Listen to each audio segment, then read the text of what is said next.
Magandang umaga sa inyong lahat mga kapatid. So, ito na. Ito yung gamit mga kapatid. Ipakita ko sa inyo. Ito yung gamit sa sinauna kong mga ninuno pa. Sa kaninunuan pa at ibinigay sa akin. So, hindi lang sa mga ninuno mga kapatid. May aklat talaga ako mga kapatid sa karunungan ng Diyos sa wapaang mundo.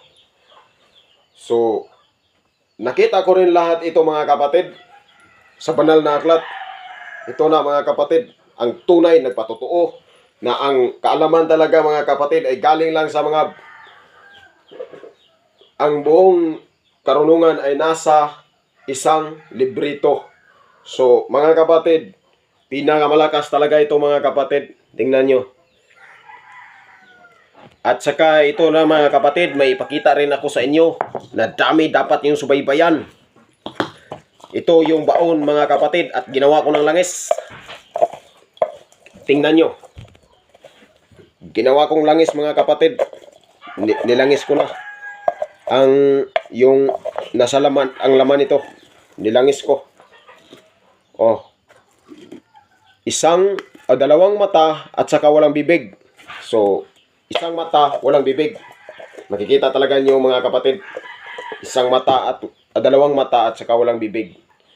So, ang ibig sabihin nito mga kapatid, kapag walang bibig, dami itong kagamitan mga kapatid, lalo na sa ating mga lalo na kapag yung kalaban natin ay bungangira. Malaki lang ang bunganga, walang binabatbat. So, pwede natin itong gawin mga kapatid. At sa atin namang mga kagamitan mga kapatid, mula pa ito sa ating kanunuan. At nakikita ko na lahat ito mga kapatid nakikita ko na sa mga librito natin mga kapatid. Nandito sa mga librito natin at saka yung laman nito mga kapatid, pagbiya ko sa bao mga kapatid, ito talaga yung biyaya ng kalikasan. So, ito ang biyaya ng kalikasan mga kapatid. Tingnan nyo ang laman mga kapatid. Design of heart. Pero parang na-crack. Parang na-crack siya mga kapatid. Tingnan nyo. Biyaya ng kalikasan talaga ito mga kapatid. Ang laman niya mga kapatid, ito. Nakita nyo? Ito yung pao ng dalawang mata at saka walang bibig. So, that's all and thank you mga kapatid.